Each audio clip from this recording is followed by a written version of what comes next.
A gente está... Hoje eu vou terminar essa série de mensagens, né, que nós estamos estudando, que é a respeito dos nossos valores. Como a gente está comemorando o tempo aí do aniversário da nossa comunidade, nós revisitamos ao longo desses domingos, né, esses 5 valores que nós temos, os 5 pilares aí da nossa igreja, né, que a gente prioriza o discipulado, priorizamos os pecadores, as pessoas que estão precisando, né, se encontrar com Jesus.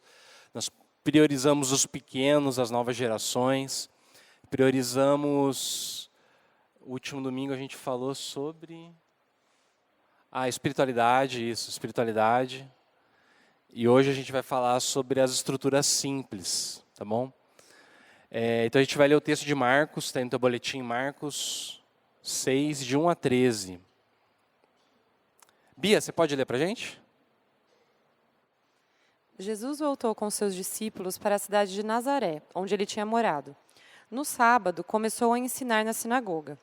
Muitos que o estavam escutando ficaram admirados e perguntaram: de onde é que este homem consegue tudo isso?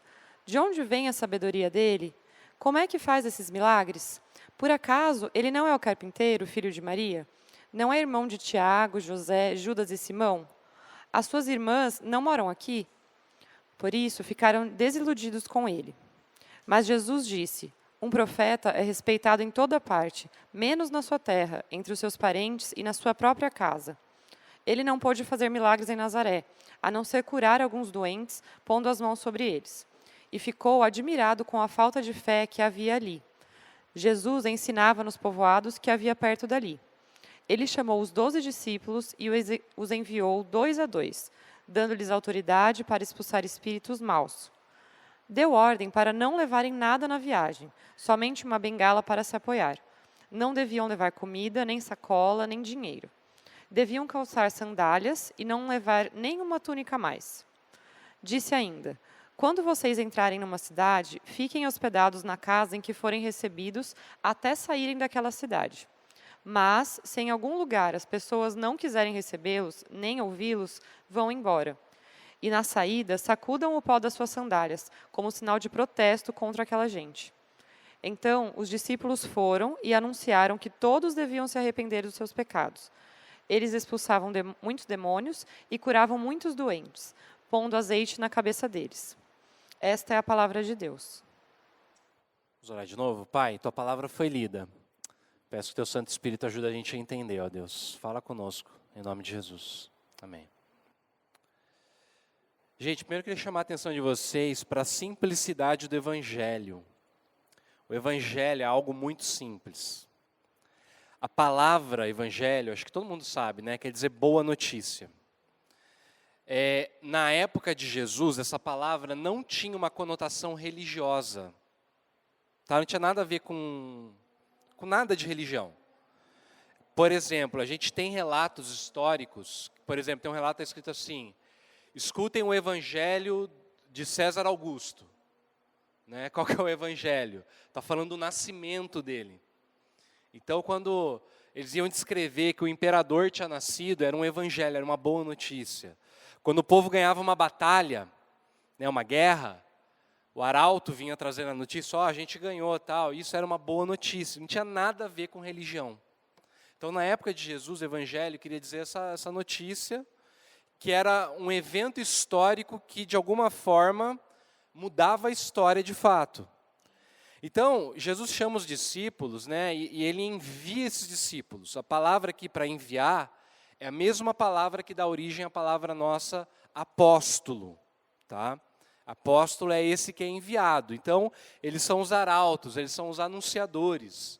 Para quem gosta aí, né, de super-herói, é o surfista prateado. Né? O surfista prateado é o arauto, né, do Galácticos. Então, é isso, é essa pessoa que vai para falar, para dar uma notícia. E eles vão de 2 em 2, por quê? Porque no Antigo Testamento tinha essa ideia de que eles eram testemunhas, eles estavam contando de algo que eles tinham visto. Mas para o testemunho ser verdadeiro, você precisava de 2 testemunhas pelo menos, então eles sempre vão de 2 em 2, até porque também tem um lance de um ajudar o outro. E o que é que eles anunciam? Eles anunciam, olha, Aquele rei que tinha sido prometido por tanto tempo, ele está aqui, ele está no nosso meio, e ele está fazendo coisas, né? E como sinal, então, de que o reino de Deus chegou, ele está manifesto entre nós, eles falavam essa notícia e eles faziam coisas. Que coisas? Eles lutavam contra o mal. Como? Expulsando demônios e curando os doentes. E só para deixar claro, por que isso era simples? Porque o jeito que eles faziam isso era muito diferente do que era feito naquela época. Então, por exemplo, naquela época, o lance de você exorcizar, de você combater o mal, né, expulsar um demônio, era cercado de mistério, de rituais, né? Então, para exorcizar, eles usavam um monte de coisa. Eles usavam um monte de erva, de mineral, então eles precisavam pegar urtiga, enxofre, sopo, absinto, né? Era um lance meio... Sabe, lembra a tia benzedeira? Era mais ou menos isso que o pessoal fazia. Só que Jesus, quando eles expulsavam um demônio, os discípulos também, ele só dava uma ordem e o demônio ia embora. Tanto é que, se você ler lá em Lucas, capítulo 4, Jesus ele expulsa, né, o demônio de um cara que está na sinagoga, e aí fala assim, ó, todos ficaram espantados e diziam uns para os outros, que tipo de palavras são essas? Esse homem com autoridade e poder expulsa espíritos maus e eles vão embora. Ou seja, com uma palavra, acabava. Então isso era muito diferente do que eles estavam acostumados, era muito simples. Para curar, né, eles usavam um monte de amuleto, de encantamento. Eu já preguei, né, antes aqui, não sei quantos que estavam, quantos que lembram.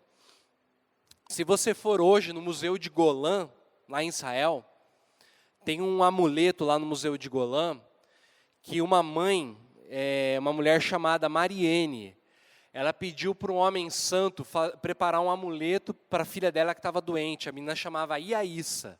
E até hoje tem esse amuleto lá e tem uns dizeres no amuleto. Então eles pegavam, colocavam o amuleto e ficavam repetindo essas orações. Então está escrito assim, ó. Um bom amuleto para curar Iassá, filha de Mariane, da febre, do calafrio e do olhar maldoso. Abrazax, hu, cu, c. Em nome de eu sou quem eu sou. Amém, amém. Selá. Selá quer dizer pausa. Um bom amuleto para retirar a febre, o calafrio e a febre alta. De Iassá, filha de Mariane, em nome de Cassiel, Zariel, em nome de kkkkkkkk. Eles ficavam repetindo, né, essas coisas. Essa reza, né? Mas os discípulos, o que eles faziam? Eles iam orar, oravam, derramavam azeite e a pessoa era curada, né? O azeite naquela época era muito usado, era um tipo de primeiros socorros, né? A gente lê lá a parábola do bom samaritano, o cara encontra o homem no meio do caminho e joga azeite nele, porque era um jeito de limpar a ferida, né? De tratar. E tem todo um lance simbólico também, da presença do Espírito Santo, a presença de Deus. Então eles oravam, ungiam e já era, a pessoa estava curada. Ou seja, o Evangelho é uma mensagem simples, que diz que o reino de Deus chegou nesse mundo. Contudo, essa mensagem simples, ela sempre era acompanhada de ações. Tinha coisas que mostravam, ó, aconteceu. Então isso significa que os discípulos de Jesus, eles são chamados não só para anunciarem, mas para servirem as pessoas, para combaterem o mal servindo as pessoas. Então esse padrão, palavras e ações, sempre acompanhou a igreja, desde lá do começo. A gente lê no livro de Atos, a gente vai ver que é a mesma coisa que eles fazem, depois que Jesus ressuscita, sobe, eles continuam pregando e fazendo coisas servindo as pessoas. Ao longo da história da igreja, à medida que a igreja vai se esparramando, essa mesma coisa vai acontecendo. Então, palavras e ações. Só que, apesar de ser simples, nem sempre é aceito. E esse é meu ponto 2. A dificuldade que a gente tem para aceitar aquilo que é simples. O texto começa falando para a gente que Jesus está na cidade que ele cresceu. Gente, Nazaré era um vilarejo, uma cidadezinha muito insignificante, muito pequena. Se você procurar no Antigo Testamento, você nunca vai achar essa cidade no Antigo Testamento. Se você procurar qualquer relato histórico, você não vai achar nada sobre Nazaré. Por quê? Porque era minúsculo. Era um povoado muito pequeno. Então, o que isso significa? Vocês já cresceram em lugar pequeno? Já? Qual que é o grande lance de crescer num lugar pequeno? O que acontece? Todo mundo se conhece. Então pensa comigo, Jesus está lá pregando na sinagoga e uma galera que está ouvindo cresceu com Jesus, jogou bola com Jesus, brincou de esconde-esconde, de pega-pega. Foram crianças junto com Jesus. Imagina Jesus adolescente, ele viveu em Nazaré até 30 anos de idade. Algumas das meninas que estavam vindo lá, quando Jesus era adolescente, elas ficavam cochichando e dando risadinha quando ele passava. Tem noção disso? Alguma daquelas pessoas, Jesus era carpinteiro, ele consertou o telhado, ele consertou a porta da casa dos caras. Ele fabricou, sei lá, a mesa dos caras. Entendeu? Ele viveu com esses caras. Ou seja, tinha toda uma familiaridade, uma proximidade, uma ordinariedade, ou seja, era comum. Jesus era um cara comum. E isso escandalizou as pessoas. Olha o que fala o texto. Lá no verso 2 e 3, finalzinho do verso 3, ó. De onde é que esse homem consegue tudo isso? De onde vem a sabedoria dele? Como é que faz esses milagres? Por acaso não é ele o carpinteiro, filho de Maria? Não é o irmão de Tiago, José, Judas e Simão? As suas irmãs não moram aqui? Por isso ficaram desiludidos com ele. Essa versão fala desiludidos. Uma outra fala ofendidos e a maioria fala escandalizados. A palavra usada literalmente significa colocar uma armadilha, uma pedra no meio do caminho, ou seja, você tentar fazer a pessoa tropeçar. A ideia aqui é você deixar as pessoas chocadas, indignadas. E aí eu pergunto, por que a inteligência e o poder de Jesus escandaliza as pessoas? Por quê? Não é uma coisa boa que ele está fazendo? Por que a galera rejeita? Sabe por quê? Porque o ser humano não admite que Deus opera através de coisas simples. A gente não aceita isso com facilidade. Que Deus pode estar agindo no cotidiano. A gente está sempre esperando que o divino se manifeste só no sobrenatural. A encarnação é um escândalo. Gente, a gente não tem noção, de como que isso é contracultural.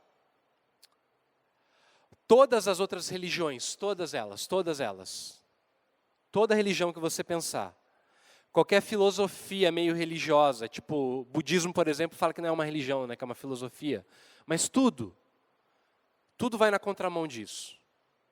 Porque em todas as religiões, você precisa ser uma pessoa especial para você ascender até o divino. Você tem que evoluir. Você tem que, de alguma forma, virar uma pessoa santa, uma pessoa nobre, uma pessoa digna, uma pessoa, melhor do que a média.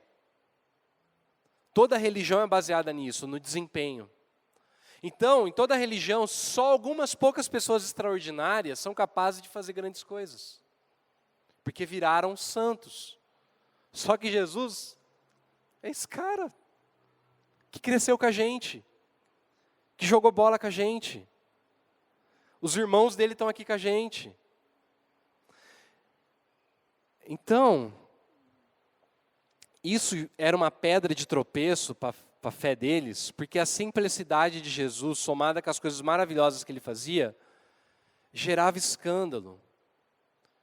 Porque é bom demais para ser verdade uma coisa tão simples assim dar certo. E posso falar para vocês, até hoje o evangelho escandaliza. Porque ele é muito simples. Qualquer pessoa é capaz de entender o evangelho e aceitar o evangelho. O morador de rua, o usuário de droga, o alcoólatra, o analfabeto, o portador de HIV, a prostituta, a criança, aquele que tem síndrome de Down, o cara que é gay, a lésbica, a travesti, qualquer um mesmo é capaz de receber essa mensagem e ser salvo. A maioria de nós prefere confiar no desempenho. A simplicidade do evangelho ofendeu os vizinhos de Jesus e até hoje ofende as pessoas. Eu quero ler uma citação que está aí no boletim. O Evangelho Maltrapilho, Brennan Manning, fala assim: o evangelho da graça continua a escandalizar. Os legalistas puritanos, profetas da destruição, e cruzados morais estão tendo uma sonora convulsão diante do ensino paulino da justificação pela graça mediante a fé. Eles ressentem-se da liberdade dos filhos de Deus e descartam-na como libertinagem. Eles não querem que o cristianismo nos ajude a nos tornarmos pessoas completas. Querem que nos sintamos miseráveis debaixo do seu fardo. Eles procuram intimidar-nos, amedrontar-nos, fazendo-nos trilhar em fila sua vida exclusiva de retidão e controlar em vez de libertar nossa vida. Seu espírito pervertido de legalismo quer mutilar o espírito humano e deixar-nos arqueados sob o peso de enormes carretéis de regras e regulamentos. A natureza notável da dedicação deles, o fanatismo é sempre impressionante, obscura o fato de que aceitaram o evangelho na teoria, mas negam-no na prática. Aceitaram o evangelho na teoria, mas negam-no na prática. Cara, isso é tão sério.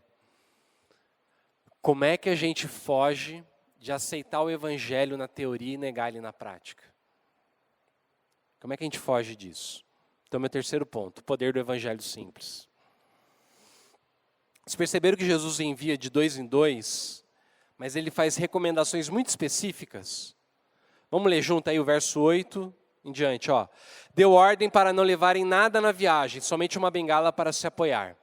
Não deveriam levar comida, nem sacola, nem dinheiro. Deviam calçar sandálias e não levar nenhuma túnica a mais. Disse ainda, quando vocês entrarem numa cidade, fiquem hospedados na casa em que forem recebidos até saírem daquela cidade. A maioria dos comentaristas bíblicos falam que tinha 2 objetivos essas ordens de Jesus. Primeiro, ensinar as pessoas, os discípulos, a confiarem na providência de Deus. O que é providência? Providência é essa doutrina que a gente tem de que Deus cuida da gente, Ele sustenta a gente. Foi o que a gente cantou aqui. Hoje eu vou cuidar do meu hoje, porque do amanhã eu sei que Deus vai cuidar. Então você confiar nisso, você acreditar nisso, você viver por isso, é você crer na providência de Deus, que Ele sustenta, Ele cuida, Ele não vai deixar faltar nada. Então, eles não tinham que levar nada extra, sabe? Não tinham que levar, assim, muita coisa. Cara, vai e confia que Deus vai cuidar. Segunda coisa que Jesus queria ensinar para os discípulos, a dependerem da hospitalidade das pessoas. No Oriente Médio, a hospitalidade é um negócio muito sério. Então, assim, as pessoas elas recebiam as pessoas na casa, só que eles não tinham que ficar trocando de casa, procurando uma hospedagem melhor. Isso significa, eu fiquei pensando assim, cara, é igual, lembra quando você ia jantar na casa de um parente, de um vizinho, e tua mãe, teu pai já rezava a missa antes de sair de casa, falava assim, olha, você vai comer o que colocar na mesa. Não é para ter frescura, né? Não é para ficar fazendo nariz torto, vai comer o que colocarem na tua frente. Jesus está fazendo a mesma coisa. Ele fala, cara, come o que te derem. Ou seja, se adapta à cultura das pessoas, à hospitalidade delas. Né? Confia na hospitalidade das pessoas. Agora, nem sempre as pessoas iam aceitar, então eles tinham que sacudir o pó das sandálias. A ideia aqui é o seguinte, Jesus foi rejeitado. E às vezes a gente indo e confiando em Deus, a gente também vai ser rejeitado. Então você sacudir o pó das sandálias significa que aquelas pessoas são responsáveis pela vida delas. Você foi, você quis falar, tal, mas eles não quiseram ouvir. Ok, passa para frente. Né? Rola para cima. Né? Então continua, vai para o próximo. Mas você não é responsável mais por essas pessoas. Só que eles foram, verso 12, eles foram e Deus abençoou. Então os discípulos foram, anunciaram que todos deviam se arrepender dos seus pecados. Eles expulsaram muitos demônios e curavam muitos doentes, pondo azeite na cabeça deles. Gente, o que significa para a gente hoje, 2024, IPI Novo Norte? Eu vou até largar ali minha nota, que agora eu queria trocar uma ideia com vocês. A gente é chamado para ser uma igreja simples. Então assim, eu tenho ouvido algumas coisas que Deus tem feito no mundo, nos últimos dias, assim. Esses dias atrás eu participei de uma conferência de plantação de igreja chamada Exponation. Acho que é a maior conferência de plantação de igreja que tem no mundo. E lá eu vi vários relatos, vários testemunhos. A Paula olhava para mim, né, amor? A Paula olhava para mim e só via eu chorando, assim, sabe? Porque, cara, vou falar uma coisa para vocês. Deus está muito vivo, está fazendo muitas coisas. E a partir de coisas simples, tão simples. Eu vi o relato de uma pastora da Vineyard da Inglaterra. A Inglaterra virou um país pós-cristão, né? Vocês sabem disso. As igrejas estão vazias. Essa mulher falou que o chefe da denominação lá dela, que ela estava ligada, que era uma... Ela é da Vineyard, pelo que eu entendi, mas ela está ligada a uma igreja histórica. O cara falou assim, olha, você tem a função de fechar as igrejas que estão se acabando. E ela falou assim, nossa, eu pensei que era chamada para pregar o evangelho, né? Tipo, o cara falou, não, você tem a função de fechar as igrejas, porque todas elas estão se fechando. Só que, cara, essa mulher contou tanto... Ela falou, eu queria contar uma história que ela contou. Ela falou que ela estava numa festa de um amigo, no interior assim, da Inglaterra. E, cara, uma festa, certo? Festa normal, né? Não era nada evangelístico, era uma festa, ela estava junto. Aí, tipo, já era umas 4 horas da manhã, ela foi embora para a casa dela. Ela já tinha dirigido 1 hora já, quase. Ela lembrou que ela tinha largado o diário dela na casa do cara. E disse que para ela era um negócio muito importante, tipo, tinha muita coisa pessoal. Aí ela falou assim, cara, vou voltar lá, né?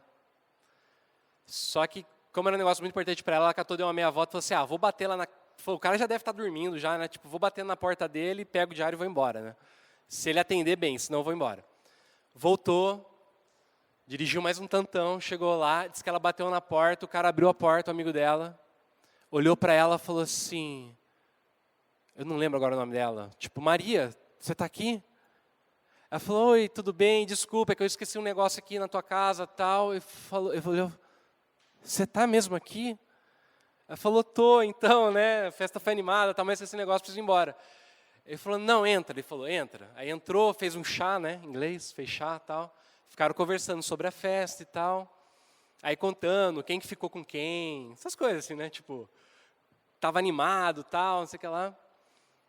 Aí, disse que o cara virou para ela, falou assim, nossa, a festa tava muito boa, né? O cara olhou para ela e falou assim, eu nunca me senti tão sozinho que nem hoje. Eu olhava a alegria das pessoas, isso ia me angustiando de um jeito, eu falei assim, porque eu ando me sentindo muito sozinho. E foi conforme as pessoas foram indo embora, eu fui ficando tão angustiado, que eu pensei seriamente em tirar minha vida hoje. E disse que o cara tinha colocado na cabeça dele que a hora que a última pessoa fosse embora, ele ia tirar a vida dele. Só que ele lembrou dessa amiga dele. Eu já comecei a chorar. Ele lembrou da amiga dele e aí ele falou assim, cara, a fulana está sempre tão feliz, né? Tão animada, o que ela tem? E aí ele lembrou que ela era cristã. E disse que ele fez uma oração e falou assim, tipo, Deus da Maria, se você existe, faz ela bater na minha porta hoje. Ele acabou de orar, ela bateu na porta dele. Detalhe, ela estava brava porque ela tinha dirigido um montão e ela tinha voltado. Na hora que ela contou isso, todo mundo aplaudiu, né? Ela falou, não, vocês não estão entendendo. Ela falou assim, eu estava brava porque eu tive que voltar para a casa do meu amigo. Ou seja, Deus usa a gente até quando a gente não quer, entendeu? E aí ela foi, esse cara se converteu. Aí, essa semana, eu ouvi uma outra história de uma missionária da Guatemala. Eu tive num encontro, e aí eu conversei com essa moça. Ela disse que ela era de uma igreja bem tradicional na Guatemala, e pertinho tinha um seminário. E os seminaristas que moravam no seminário, de domingo, eles não tinham café da manhã, não tinha comida. Então, a galera da igreja fazia café da manhã. Um domingo, aparece 3 moradores de rua na igreja. E aí um dos seminaristas perguntou para o pessoal que serviu o café, posso dividir meu café da manhã com esse pessoal? Falaram, não pode, não tem problema. Beleza, o cara foi lá e dividiu o café da manhã com os moradores de rua. O que aconteceu no domingo seguinte? Tinha 10 moradores de rua. Descobriram que estava dando café da manhã de graça. E essa galera começou a vir para a igreja. Só que os caras vinham, chegavam loucão, assim, sabe? Tipo, louco de droga e tal. E aí a igreja começou a ficar incomodada. O pai dessa moça era um dos pastores da igreja. E aí foram uns 6 meses, mais ou menos. E a igreja ficando incomodada. Cada vez mais gente chegando. 50 pessoas, moradores de rua. E aí começou um conflito, porque o pessoal queria que tirasse essa galera da igreja e o pai dela defendendo. Resultado, mandaram o pai dela, despediram o pai dela, mandaram ele embora da igreja. Junto com os caras. O que eles fizeram? Essa moça, ela e o pai, a família tal, eles têm uma igreja na rua. É uma igreja sem, ela fala assim, a igreja sem paredes. Então a igreja funciona quase assim, vários dias da semana, em vários lugares da cidade, fazendo várias coisas na rua. E ela falou assim, não é que a gente assim, tipo, temos programações que a gente vai para a rua. Não, a igreja é na rua, entendeu? Junto com a galera. Uma coisa que ela falou assim, fazem 3 anos, eu acho que eles estão. Uma coisa que a gente não pensa, né? Sabe qual que é um dos ministérios deles? É enterrar as pessoas que morrem. Porque quem morre na rua, muita gente morre cedo, por conta de droga, de álcool, de violência. Ela falou que em 3 anos já enterraram 85 pessoas. E um dos ministérios da igreja qual que é? É dar um enterro digno para essas pessoas. E aí alguém perguntou, cara, e os recursos? Quem é que paga essa conta?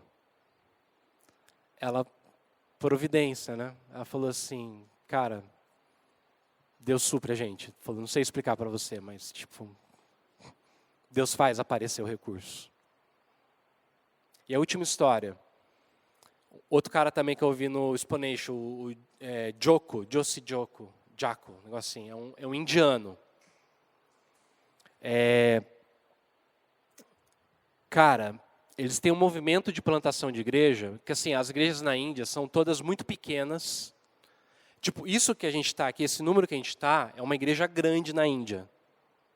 Tá? Nós seríamos uma grande igreja na Índia. Porque não passa muito disso. Então eles têm um movimento de plantação de igreja, assim, tipo, isso aqui já é igreja já. Então assim, eles plantaram muitas igrejas desse tipo pequenininha, micro-igrejas, né, que eles falam na Índia. Aí ele deu o exemplo de um menino, cara, de 20 e poucos anos, um menino discipulou 70 pastores que estão em tempo integral no ministério, um menino de 20 anos de idade. Sozinho, ele discipulou 70 pastores que estão em tempo integral. Desses 70 pastores, eles cuidam de 400 ministérios, que atinge 1.000 e não sei quantas pessoas. E, cara, assim, eu não lembro nem dos números, assim, mas é muito absurdo, assim, sabe? Uma, porque a população da Índia é enorme, né? Mas aí você pergunta, e o cara falou assim, cara, a gente faz isso sem templo, sem ter Bíblia direito, sem ter quase nada, entendeu? Por quê? Porque não precisa de muito recurso. Ele falou assim, os recursos são as pessoas. Só precisa de gente que está disposta a ir. E aí o que mais foi impactante é que no final, esse pastor fez uma oração, né? E lembra, o congresso estava rolando nos Estados Unidos, tá? Esse cara era da Índia. Tinha falado também, eu vou contar outro dia essa história. Mano, é um cara que ele é lá do Zimbábue. Zimbábue não, é outro país da África. É um pastor que foi preso, sei lá, umas 40 vezes assim, por conta de direitos humanos. Esses dois falaram, e aí o indiano falou assim, a Bíblia diz para a gente que Deus nos deu espírito de coragem, de ousadia.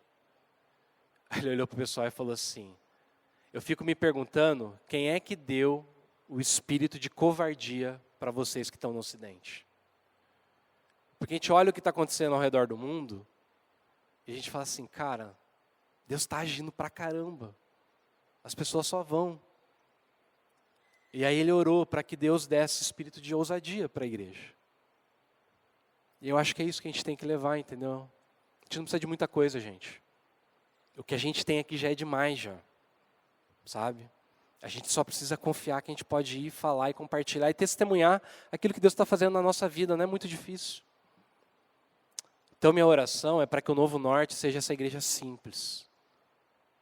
sabe? Que dependa da providência de Deus, do cuidado de Deus, para a gente ir compartilhar aquilo que Deus está fazendo. A gente já é assim. Sabe o que a gente tem que tomar cuidado?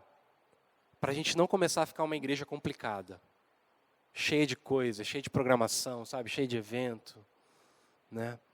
Deus está agindo, Deus está para fora. A gente tem que ir onde Ele está. Vamos orar? Pai, eu quero te agradecer, ó Deus, por essa palavra. E pedir, ó Deus, que Teu Santo Espírito, ó Pai, nos revista nessa manhã, ó Deus, de espírito de ousadia. Ousadia para compartilhar, para falar, para testemunhar, ó Deus, para dividir o Evangelho, que é tão simples, meu Pai, que até uma criança consegue entender. Que é tão simples, meu Pai, que qualquer pessoa, Deus, é capaz de aceitar, meu Pai. Eu peço a Deus que o Senhor abençoe a cada um de nós, ó Deus, para que nós possamos ser essas pessoas, ó Pai, que tem a coragem de ir, ó Deus, de dividir aquilo que o Senhor tem feito, meu Pai, nas nossas vidas. Abençoe Novo Norte, ó Pai, para que a gente não se torne, Pai, uma igreja complicada, uma igreja cheia de coisas, meu Deus, mas que possamos ter a liberdade, meu Pai, dos seus discípulos, ó Deus, que são enviados, meu Pai, que vão, ó Pai, para a cidade, ó Deus, para amar a cidade, ó Pai, e para abençoar e testemunhar, meu Pai, aquilo que o Senhor tem feito. Que a gente possa combater o mal na nossa cidade, ó Deus. Que a gente possa curar as pessoas, ó Pai. Que nós possamos expulsarmos, meu Pai, os demônios, meu Pai. E que assim o Teu reino seja visto, ó Deus. Abençoa-nos, meu Pai, em nome de Jesus. É o que eu te peço. Amém.